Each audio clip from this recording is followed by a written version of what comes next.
Okay, let's dive right into this. Today, we're unpacking the actual inner workings of grassroots political strategy. We're looking directly at source material from the recent Pennsylvania Democratic Black Caucus's VRA Defensive Summit. Whether you're a political science junkie or you're just kind of curious how local organizers react to massive national legal shifts, we're going to see exactly how these leaders are strategizing in real time. To understand how they're responding, we'll quickly map out their discussion. We'll go from the summit's core focus and historical context right through the redistricting debates, local access tactics, and their final grassroots strategy. Starting off with their core focus, reacting to a rapidly shifting legal landscape. This summit really centers on the caucus's urgent reaction to recent Supreme Court rulings that the speakers argue have severely weakened the Voting Rights Act. To really grasp the high stakes here, listen to Lieutenant Governor Austin Davis. He frames this as a fight to defend democracy, specifically to protect fundamental freedoms and minority political power. So what does this look like in practice? Well, their response is highly tactical. The caucus views these judicial decisions as an immediate, literal threat to their base. Because of that, party leadership is coordinating a statewide counter-effort, focused entirely on mobilizing defensive political and legal strategies right ahead of the upcoming elections. Next up, we need to track the legal evolution and history of the VRA. To understand the current challenges, speakers like Senator Art Haywood really dug into the historical context. This timeline traces the expansion of voting rights all the way from the 15th Amendment up to the 1965 Voting Rights Act. But then it follows what the caucus views as major judicial rollbacks, starting with the 2013 Shelby v. Holder decision, leading right up to how they view the 2026 elections.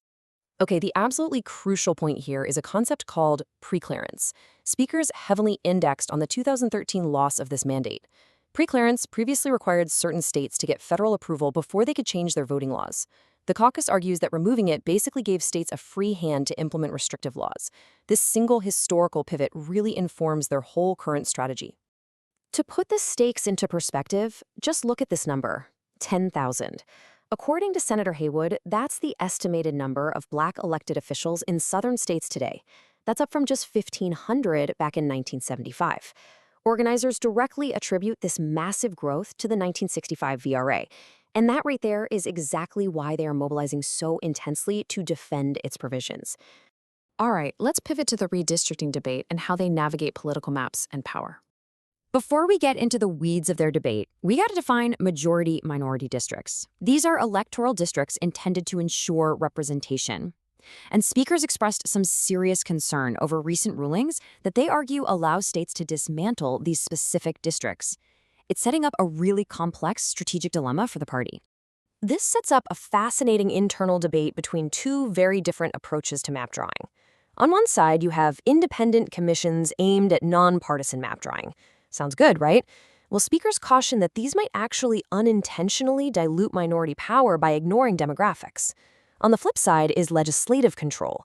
The caucus views calculated strategic map drawing as a strictly necessary tool to actively protect those majority-minority districts. State Representative Greg Scott hit the nail on the head regarding this skepticism. He said bluntly about independent commissions, "In theory, they sound good, but in practice, they hurt and marginalize further Black and brown people." This shows the caucus prioritizing calculated political power over supposedly neutral systems to protect their voting blocs. It is a very pragmatic view of political survival. Moving on to local-level election access and what we're calling the Montgomery County Tactical Playbook. Zooming in from the federal level down to county governance, Commissioner Jamila Winder laid out a really multi-tiered tactical response. We're talking on-the-ground logistics, they're deploying mobile voter services vans, geographically expanding secure drop boxes, and increasing satellite offices. The whole idea is to take government services directly into neighborhoods and college campuses. But hey, it's not just logistics like vans and drop boxes. Beyond physical access, local leaders are gearing up to aggressively use every legal tool available at the county level. They're preparing to use municipal solicitors to file amicus briefs to challenge state or federal policies they view as voter disenfranchisement. Essentially, they're treating county government as both a shield and a sword. Finally, let's break down their grassroots and future strategy, specifically the actionable steps for their base. Speakers laid out a very clear ladder of actionable steps, moving from individual engagement straight up to massive legislative goals. Step 1 is the groundwork. Maximize voter registration and education. Step 2 moves to the state level, pushing for a Pennsylvania State Voting Rights Act to lock in local protections.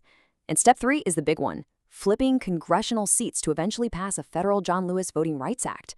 It's literally a ladder of escalation from the neighborhood right up to Washington.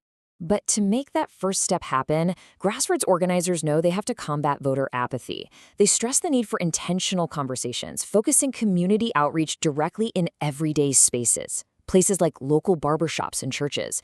The goal is to connect these big national civil rights concepts to folks' daily economic realities.